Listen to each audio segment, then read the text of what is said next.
14 अगस्त 1947 की शाम को जवाहरलाल नेहरू दिल्ली के अपने 17 करोड़ स्थित घर पे उस भाषण को तैयार करने में लगे हुए थे जो उन्हें कुछ ही घंटे बाद देश के लोगों को देना था। अचानक उनके फोन की घंटी बजती है।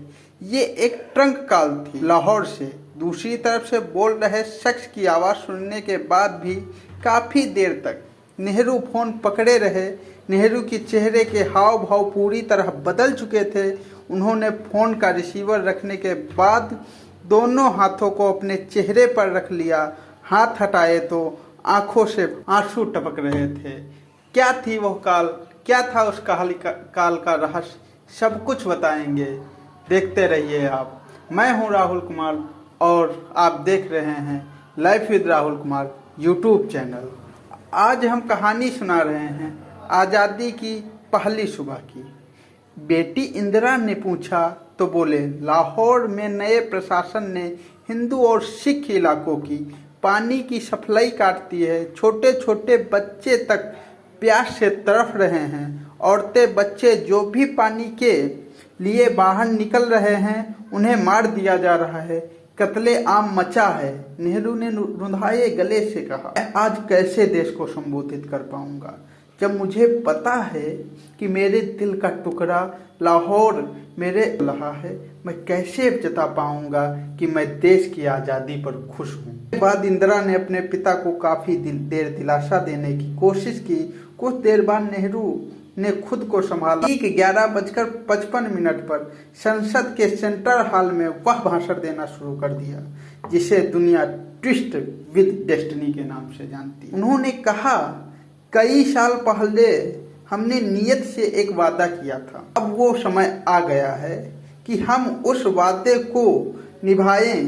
शायद पूरी तरह तो नहीं, लेकिन बहुत हद तक जरूर। आधी रात के समय जब पूरी दुनिया सो रही थी, भारत आज़ादी की सांस ले रहा था। इस दौरान जवाहरलाल नेहरू के मन में लाहौर या कहें तो पाकिस्तान भी था जो अंदर से बोल रहा था। इस मौके पर हमें अपने वो भाई और बहन भी याद हैं जो राजनीतिक सीमाओं की वजह से हमसे अलग थलग पड़ गए हैं, पर उस आज़ादी की खुशियां नहीं मना सकते जो आज हमारे पास आई हैं। लोग भी हमारे हैं और हमेशा हमारे ही बने रहेंगे, चाहे जो कुछ भी हो। ऐसे ही रात के 12 बजे शंख बजने लगे। नेहरू सहित संसद के सेंट्रल हॉल में मौजूद हर व्यक्ति की आंख में आंसू थे। महात्मा गांधी की जय, भारत माता की जय, जवाहरलाल नेहरू की जय, जय के नारों से पूरी संसद गूंज उठी। अगले पूरे 3 देश की आज़ादी का जश्न मनाना था। कैसा था ये जश्न? 30,000 का इंतजाम और कम से कम 10 लाख की भीड़। कैसे हुआ सब कुछ मैनेज? आज़ाद भारत के पहले गवर्नर जनरल की कौन सी ख्वाहिश पूरी नहीं हो पाई? और आज़ादी के इस जश्न में गांधी क्यों गायब थे? आज हम आपको सब कुछ बताएंगे इस आज़ादी की 75वीं वर्षगांठ पर। 15 अगस्त 1947 यानी कि आज की तारीख, डोमिनिक लापिएर और लैरी कॉलिंस ने अपनी किताब फ्रीडम एट मिडनाइट में इस दिन के आंखों देखा हाल बयान किया है। इंडिया गेट पर आज़ादी का जो कार्यक्रम होना था उसकी रणनीति लॉर्ड बाउटेन के सलाहकारों ने बनाई थी।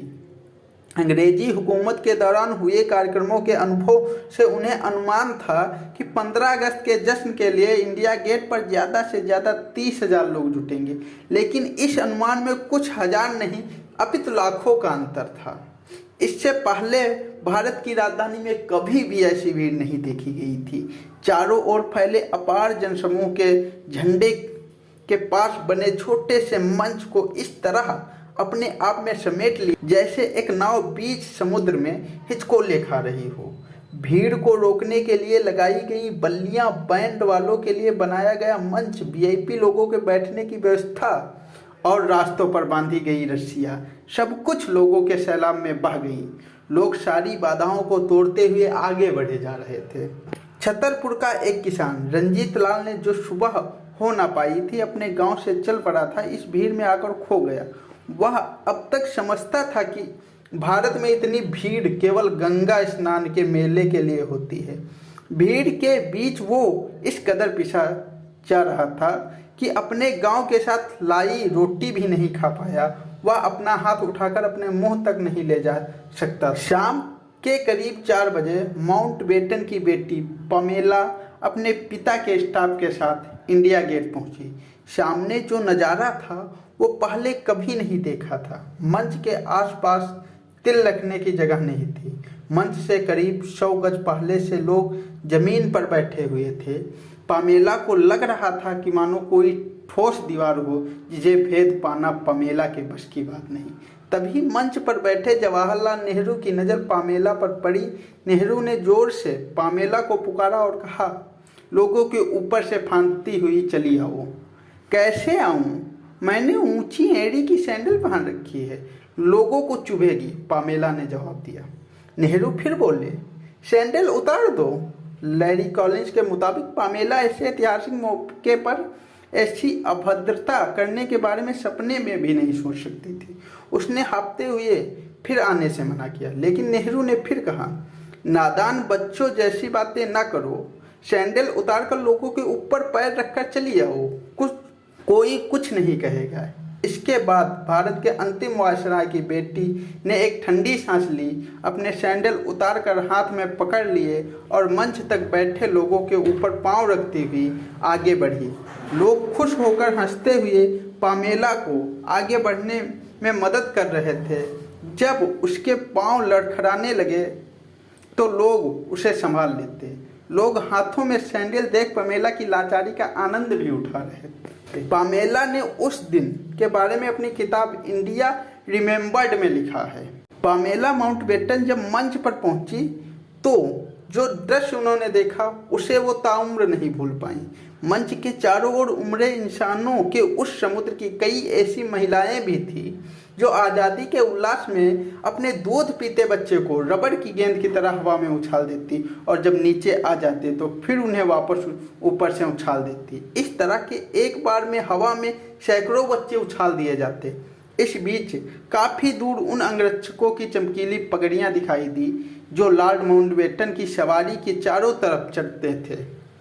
भीड़ ने माउंटबेटन और उनकी पत्नी एडमिना के आते देखा तो एक लहर की तरह आगे को उमड़ पड़ी। आज के तर्क के लिए कोई जगह नहीं थी, नफरत का कहीं कोई नामो निशा नहीं था। जिन अंग्रेजों को देखकर हाय हाय में सालों बीते थे, आज उन्हीं में एक भीड़ के आंखों पर चढ़ाने के लिए तैयार थी।